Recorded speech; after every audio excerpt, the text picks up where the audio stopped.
Check out the best parts of this video in the comments section. Feeling very honored to have this opportunity to address you on this critical topic.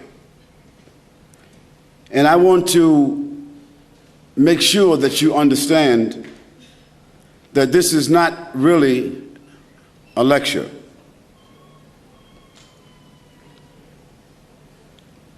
I'm not prepared to lecture on this particular topic as if I have some special credentials to speak about the purpose of life. Actually, it's a sort of advice, an advice even to myself.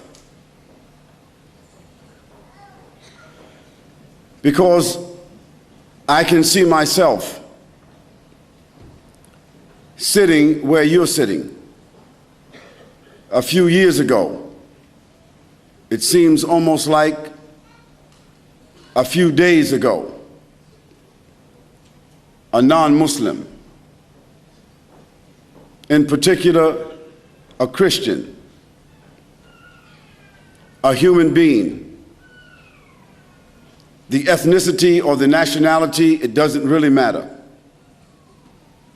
But an individual, a person who at that particular time did not know exactly, could not answer for myself, what is the purpose of life?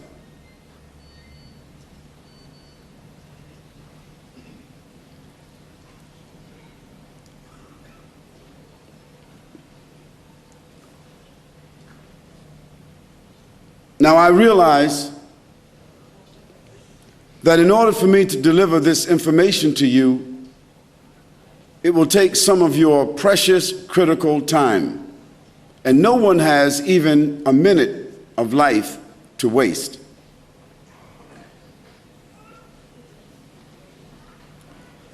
So with that note, I would request you, all of you, to think of what I'm saying to you as information and advice. Now, this information may seem to be somewhat extensive, but when you consider the capacity of the human brain, the amount of information that it can store, the amount of information that it is able to process and decipher, then I don't think that the information that I'm going to share with you tonight will necessarily overburden you. Now, it is my responsibility to address the topic, what is the purpose of our life? And also to ask you the question, what do you know about Islam?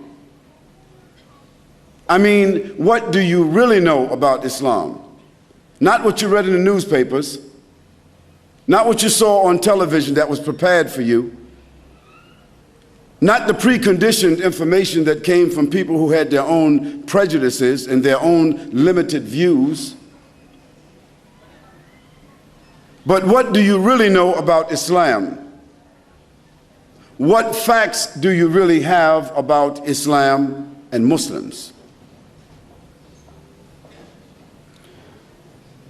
Not necessarily even what have you seen in the action of some Muslims whom you may know, for that may not be an accurate reference either.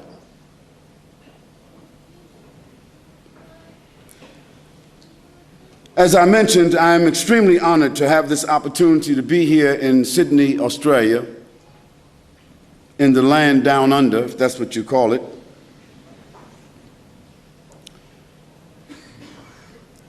And I would like to begin by saying that all of you have an equal responsibility with myself. And the responsibility that you have is to listen with an open heart and an open mind. Now, in a world filled with prejudice and cultural conditioning, it is extremely hard to find people that are willing to be objective for a moment and put aside their preconditioning and to think for a moment, if you dare, what is the purpose of your life? Now, what I mean by open heart and open mind is very simple. And you can try this when you get home. It's no tricks to it. Turn the glass upside down and see if you can pour yourself a glass of water. You can pour all day. You'll never fill the glass. The mind and the heart are receptacles for information and values. Minimally, you have to listen in order to receive it. And you have to remove for a moment the obstructions.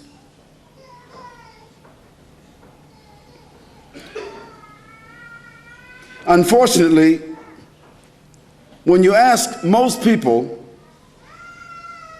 the question, what is the purpose of life? Such an important question, such a critical question. They will not tell you what they have concluded from life experience. They won't tell you what they have obtained through reasoning or logic.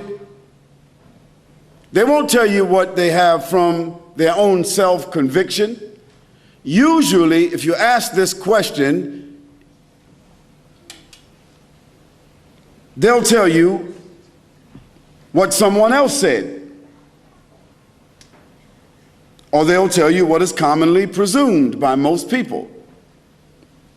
What my father said the purpose of life is. What my mother said the purpose of life is. What the minister of my church said the purpose of life is. What my teacher or my professor in school said what the purpose of life is. What my friend said. If I ask anyone about the purpose of eating, why do we eat? Everyone will say in one way or another, we eat for nutrition. Very simple. If I ask anybody, why do they work? They say, I work because I have to support myself and my family in an honorable way. A simple answer to a simple question. If we ask a series of questions like that, why do we wash? Why do we dress?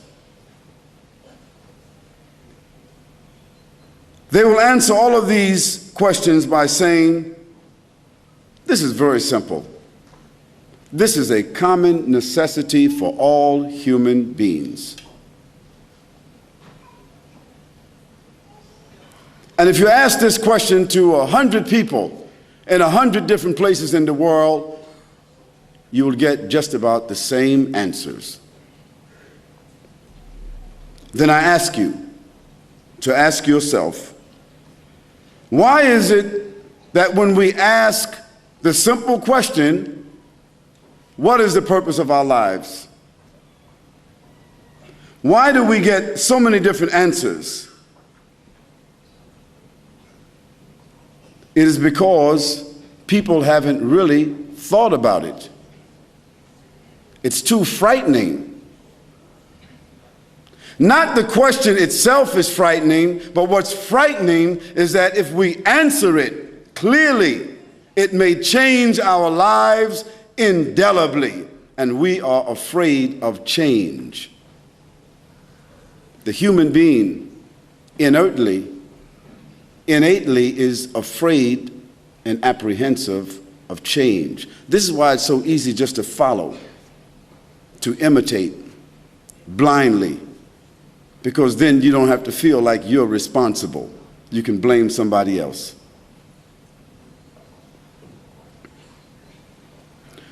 Well, think about it tonight. Is our purpose in this world simply to eat and sleep and dress and work and acquire some material things and enjoy ourselves? Well, the hedonists, they will tell you, that is the pleasure seekers, the worldly people who only want to enjoy themselves, who are only concerned about taste and touch and feel and smell and have and possess. Those people who think they have the world in their hands or that the world is in a cup of brandy, they will tell you that life is only for enjoyment, so enjoy all that you can.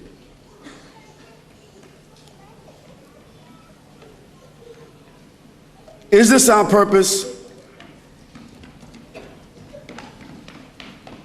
Why are we born?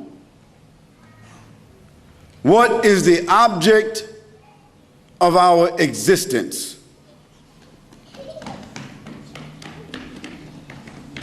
And what is the wisdom behind the creation of man and this tremendous universe?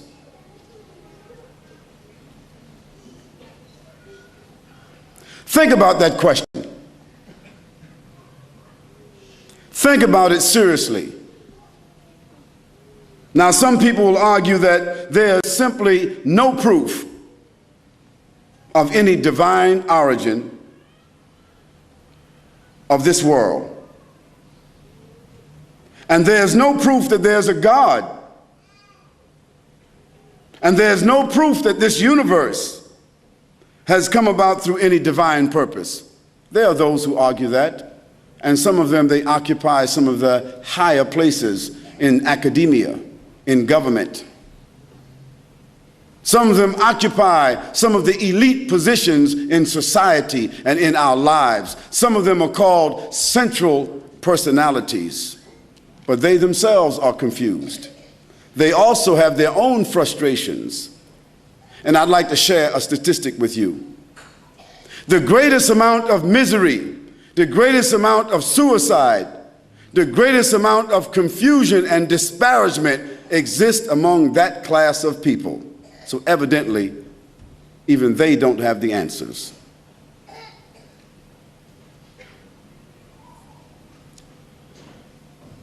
Now, there are people who argue this way, and they say that perhaps this world came about by chance. That means random. That's what chance means, random. Like going to the gambling house. You call it here the gaming rooms. They have a nice name for it here.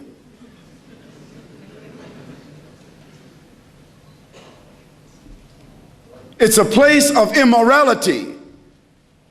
It's a place where you put your life savings on the line. You're trying to get something for nothing. You put your hard-earned money. Sometimes the man doesn't tell his wife, or the wife doesn't tell her husband, and they lose their house and their lives, taking a chance, trying to earn something for nothing. And the government has set it up and supported it with your tax dollars. And you're so foolish that you think that after you gamble for 5 years and you've lost $50,000 or $60,000, that if you win $25,000, you get real happy.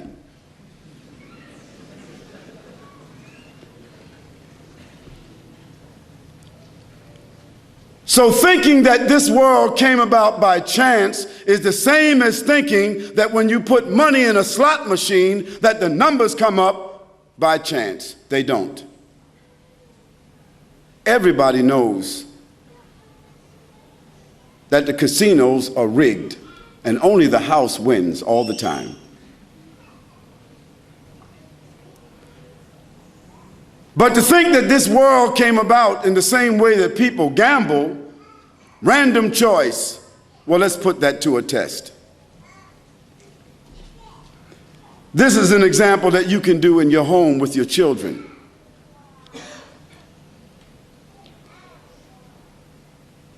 Take 10 marbles, number them 1 to 10,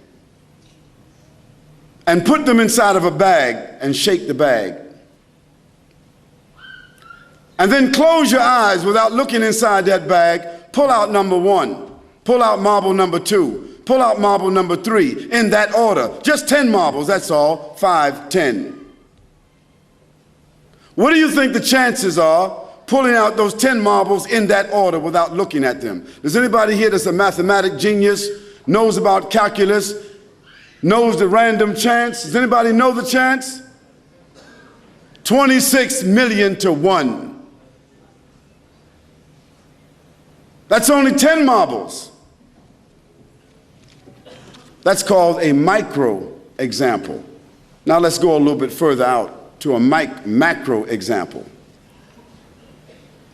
The earth that we are on is one planet among 9, or some people say 11, in our solar system, isn't it?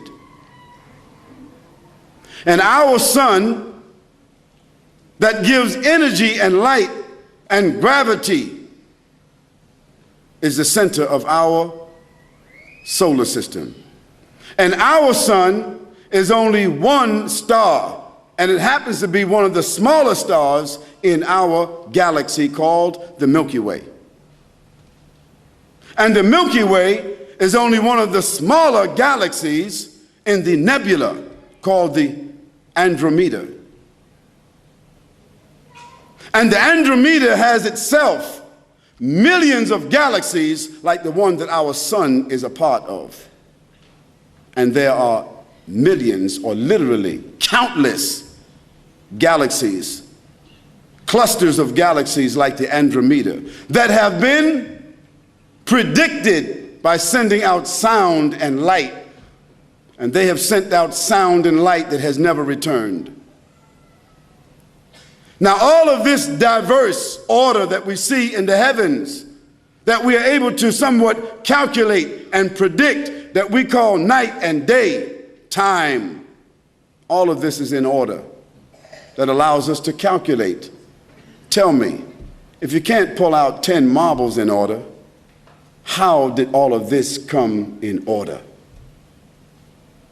Evidently, man didn't do it, because man is only a drop of water on the earth, significantly nothing. You can't even see him if you get a certain distance. He's forgotten about. So I say to you, certainly, this whole great world with all of its great orchestration could not have just come together. And even if we accept the Big Bang theory, someone had to create that combustion. Because after the bang came about, everything came in order. So order does not come from disorder. You can't get out of your bed in the morning and don't make your bed and come back and your bed is made unless you got a maid.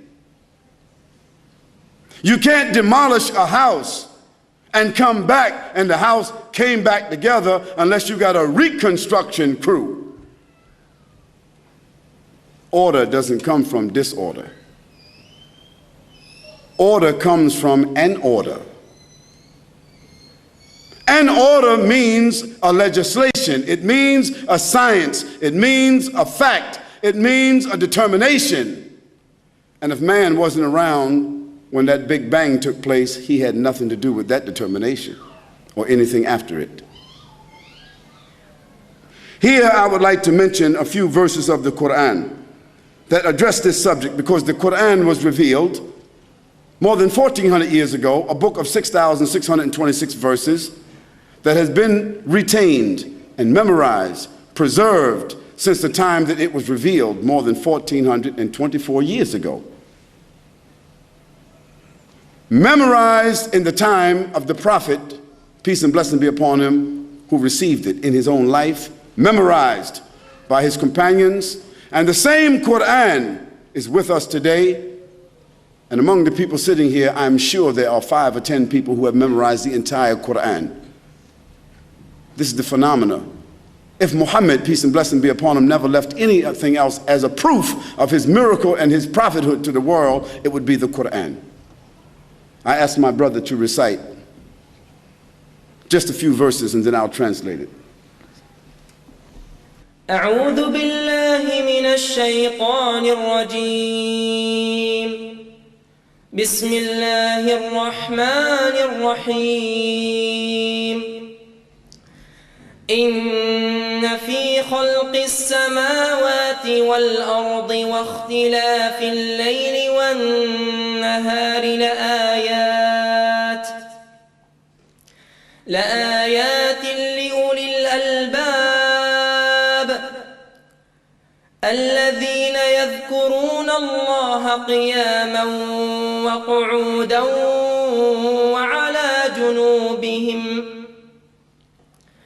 ويتفكرون في خلق السماوات والأرض ربنا ما خلقت هذا باطلا سبحانك فقنا عذاب النار.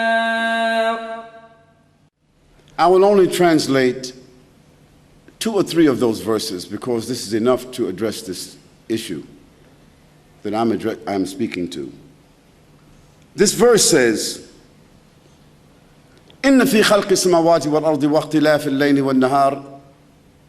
The Quran says, verily, in the creation of the heavens and the earth,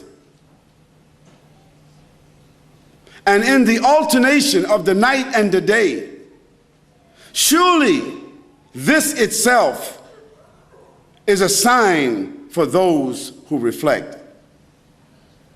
Those who reflect on the creation of the heavens and the earth, on their Creator, while they are standing, while they are sitting, while they are lying down on their sides, always they are reflecting on the signs of the heavens and the earth. They say, our Lord, our sustainer, not for any vain, foolish, random purpose have you created all of this, so save us from the chastisement of the fire.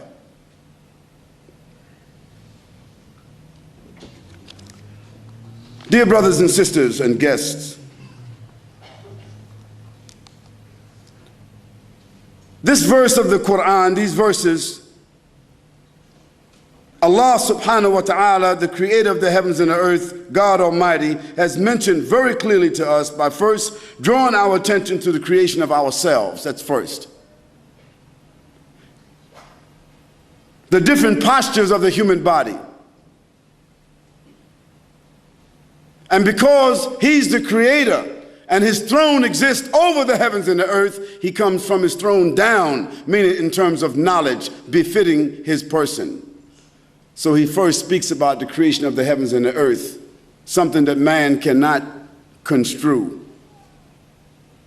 Then He says, the alternation of the night and the day, as it appears to us. Then He speaks about the posture of the human being, standing. You know, we're different when we're standing. Our mind is even different. We have a different demeanor when we're standing. Then He says, while they are sitting, and we have a different demeanor when we're sitting. Psychologists will tell you the human being has different postures according to the posture of the body. So when you're standing, you can be arrogant. When you're standing, you can make proclamations. When you're sitting, usually you're receiving, you're listening, you're a little more humble. When you're lying down on your side, either you're sick or you're weak or you're about to sleep. These are the postures of the human psychology. Look how beautiful the verse is. يتفكرون في خلق السماوات والأرض. The wise people who fear God, they are thinking of Him in all these postures, in all conditions. And they say, "O God, surely, not for any vain or random or foolish purpose have you created all of this. Save me from myself. Save me from my vanity.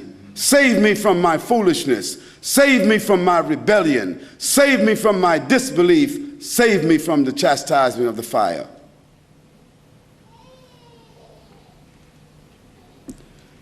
Dear brothers and sisters, certainly there is a creator.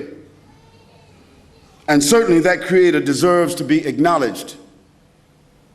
And certainly that creator deserves to be obeyed.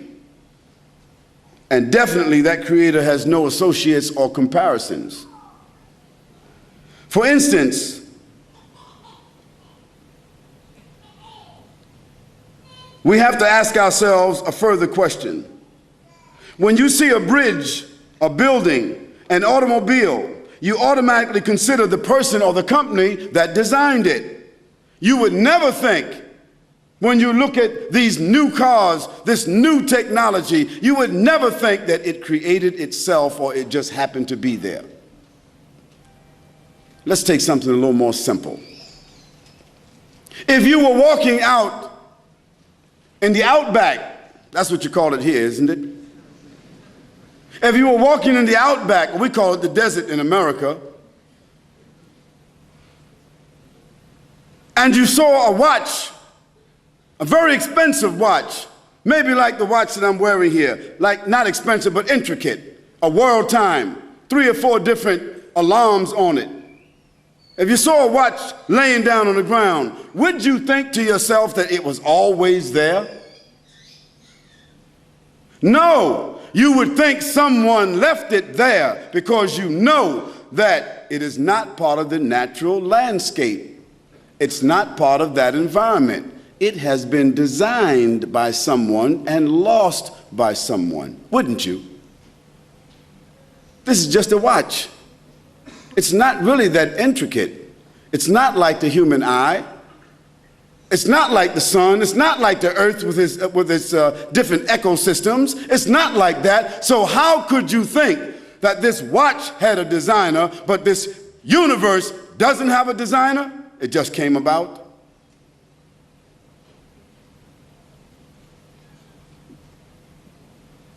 When you see a nuclear plant, an orbiting space station, and by the way, unfortunately,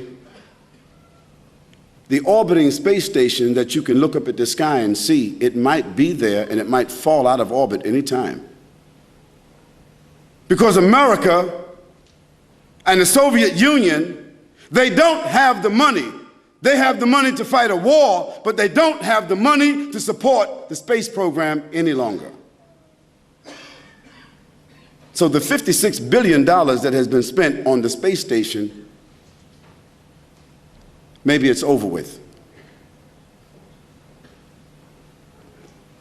When you see a nuclear plant or an orbiting space station, a super international airport, you have to be thoroughly impressed with the engineering dynamics that are involved. Yet, these are just things that are manufactured by human beings. Then what about the human body? With its massive and intricate control systems. Think about it. Think about the brain, how it thinks, how it functions, how it analyzes, how it stores information, retrieves information, distinguishes light and categorizes information in a millionth of a second. And how it does that constantly. Think about the brain for a moment. Think about those mobile phones for a moment. I would ask you to be courteous enough to cut your mobile phone off. Your wife, if she's not here, she won't mind. Your husband, if he's not here, he won't mind. Your office, they won't mind. So just cut it off or put it on another mode. That's courtesy. Now we're talking about the brain that made the automobile, the rocket ships, the boats, and so on. Think about the brain and who made that. Think about the heart, how it pumps throughout the body, throughout the life of the person. The heart pumps continuously. I mean, it starts at the inception when the child is inside the womb. The heart is already pumping. And from that time until death, this heart is pumping without the will of the person whose chest it is in. The heart, taking in and discharging blood throughout the body and maintaining that steady precision throughout the life of that person. Think about it. Think about the kidneys. What kind of function do they carry? The purifying instrument of the body that performs hundreds of chemical analyses simultaneously and controls the level of toxicity in the body.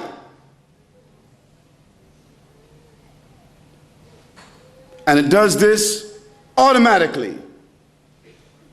Think about your eyes, the human camera that adjusts, focus, interrupts, evaluates, applies color automatically, the natural reception and adjustment to light and distance, automatic. Think about it. Who created that? Who designed the eye? With all the technology, there's no replacement for the human eye.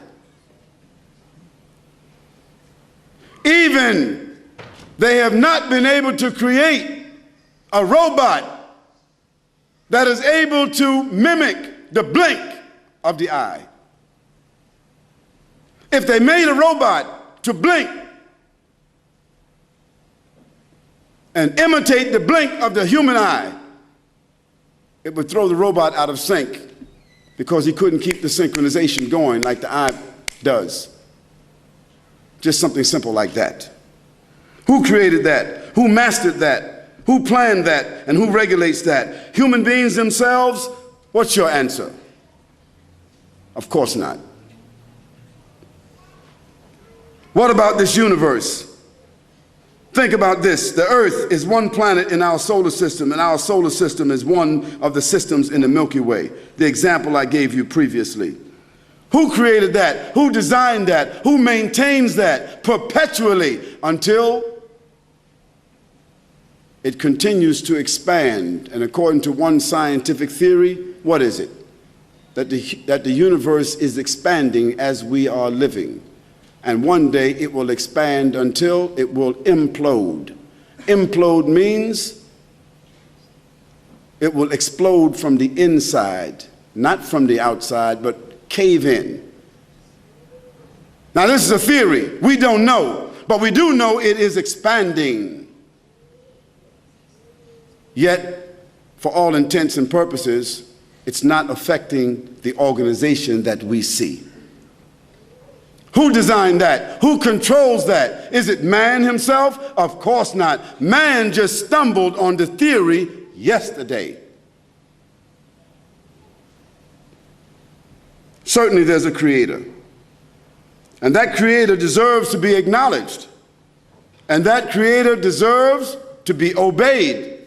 Because that creator has the only one has the right to legislate and to adjudicate and to be for humans who have the highest intellect to conform to.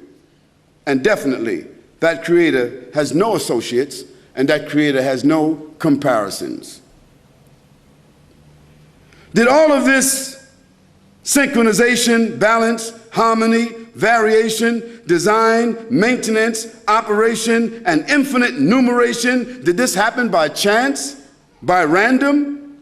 And also, do these things function perpetually and perfectly, also by chance? And do they keep on reproducing themselves and maintaining themselves also by chance? What do you think?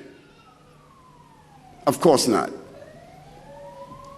That will be totally illogical and foolish. And we're not illogical, and we're not foolish, but maybe we just didn't think about that. At least it would indicate that however that came to be, it is totally outside of the realm of human capability, and we would all agree to that. We should all be in consensus to that, that all of this is outside of the realm of human capability. The being, the almighty power, God, the creator of the universe, the source of energy, the source of power, the source of existence, call it call the Creator what you will, but the principle is the same. It is beyond the capability of human beings themselves. We are subject. We are subordinate. We are not the principle ourselves. The Creator of existence has the knowledge to design, to proportion, has created all of this and is responsible for maintaining all of this. That Creator is the only one that is deserving of praise and gratitude. If I gave each one of you £100 or $100 for no reason, if before you left here I said, everyone here, just for coming, there's $100 on your way out. Don't forget to pick up your $100, but just leave your name and say thank you to the person who gives you the $100. Would you leave your name? Would you say thank you? Of course you would. No one, you would stand in a queue to leave.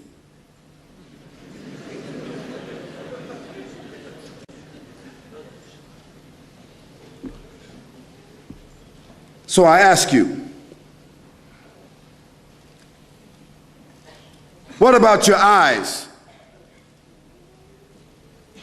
What about your kidneys? What about your brain? What about your life? What about your breath? What about your children? What about the life, the opportunities, the resources that you have been given? Are you grateful for that? Or do you say, I earned all of that? Is the one that gave you life not worthy of praise and thanks? Is the one that gave you life not worthy of your worship and recognition?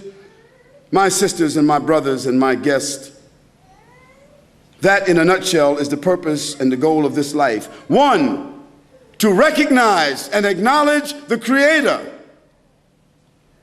Secondly, to conform to the laws of that Creator. And thirdly, to give praise and gratitude and worship to that Creator. That's the initial purpose of our lives. Just as the initial responsibility of a child as they're growing up is to respect their parents. But before they can respect their parents, don't they need to know them?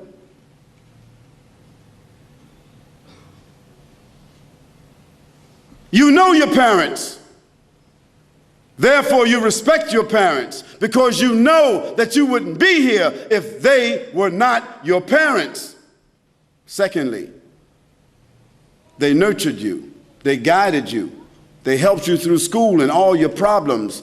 And even if you don't fully respect them or listen to them, you have to be psychologically dependent upon them and grateful to them, obligated and indebted to them. So what about the Creator who made your parents and their parents and their parents and their parents and their parents and their parents and the whole world? This whole cosmos that we are experiencing. Is that Creator not worthy of your recognition? Is that Creator not worthy of your respect? Is that Creator not worthy of your praise? Is that Creator not worthy of your worship? It is just as fundamental and even more fundamental than respecting or recognizing your parents.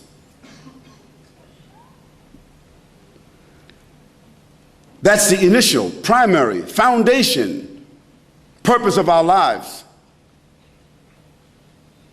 To come to recognize, appreciate Almighty God, the Creator,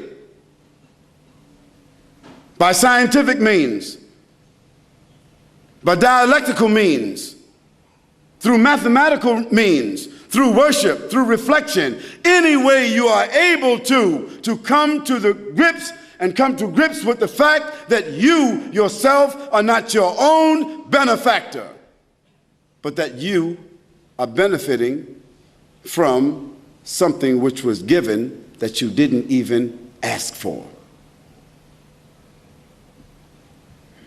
I don't think that anyone who considers themselves clever or scientific or analytical would have much argument with this purpose. They may have their own set of rationales their own justifications, their own ideas, their own theories, but it all boils down to the same thing. Because with all their ideas and all their theories, they seem to be headed in the same place. Because I don't see anybody that has escaped death except Walt Disney.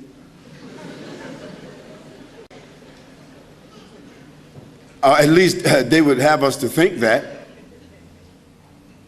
Or Steven Spielberg, Hollywood or Charliewood or Bollywood. But the reality of life is that every day you wake up, you are closer to death. And that's what you need to think about. You're not closer to your objective. You're not closer to what you've been working for all your lives. You are closer to death, because that is the ultimate place that all of us are heading. From the womb to the tomb. That's it.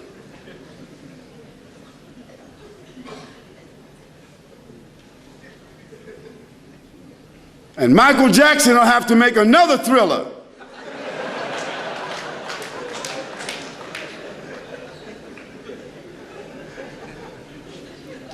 Brothers and sisters,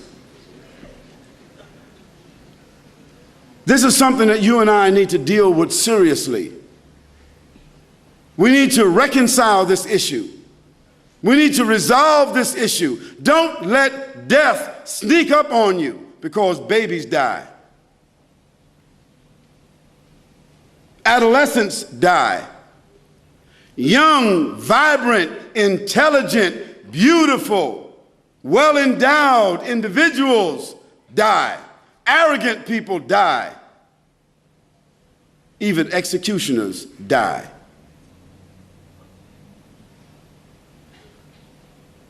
And death is a doorway that if the creator of the heavens and the earth had no other power over his creatures who consider themselves to be powerful individuals, independent, if he had no other power, no other sign of his power except death, it would be enough.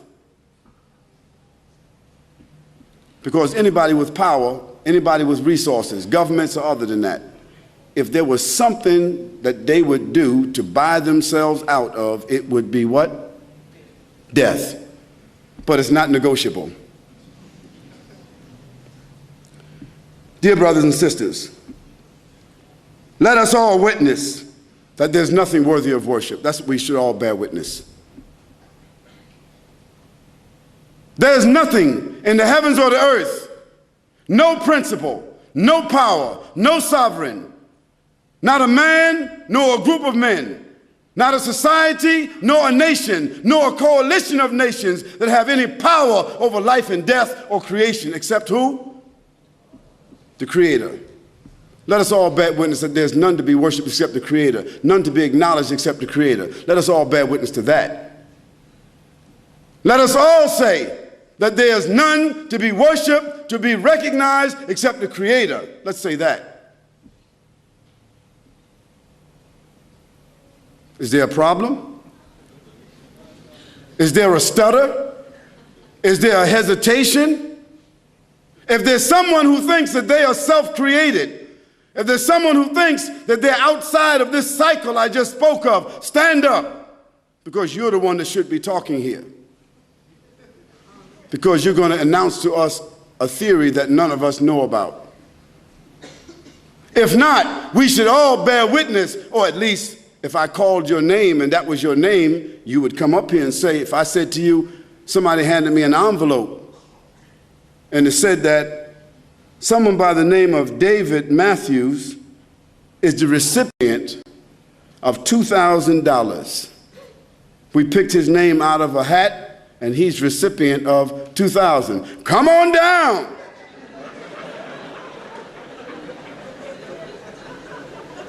If he was upstairs there, he might have fall out the balcony trying to get down here. You see. So for your own motivation, you have no problem. But for the Creator, you got a problem. Muslims, say La ilaha illallah. That's all it means. It just means that there's none to be recognized. It means none to be worshiped. It means none to be conformed to or obeyed except the Creator. This is what Jesus said. This is what Moses said. This is what Abraham said. This is what David said. This is what Solomon said. Peace and blessings be upon all of them. This is what Isaac said. This is what Ismail said. This is what John the Baptist said. This is what Jesus Christ said. That's what the prophet Muhammad, peace and blessing be upon him, said. All the prophets, all those men that received revelation from God, they all said one thing. La ilaha illallah. A simple statement, they said. Dear friends, dear Muslims, let us now discuss the second half of our topic. What do you know about Islam?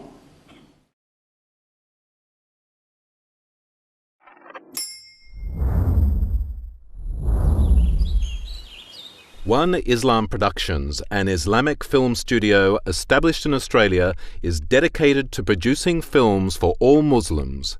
Just some of the films by One Islam Productions: children's programs, Islam for Me, We Remember Allah, Storytime, and more.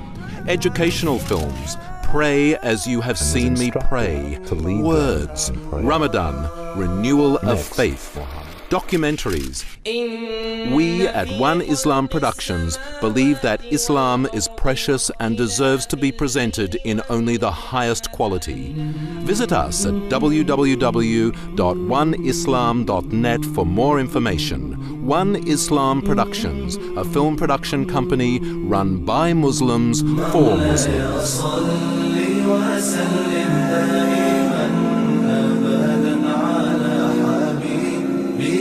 خير الخلق كلهم مولاي صل وسلم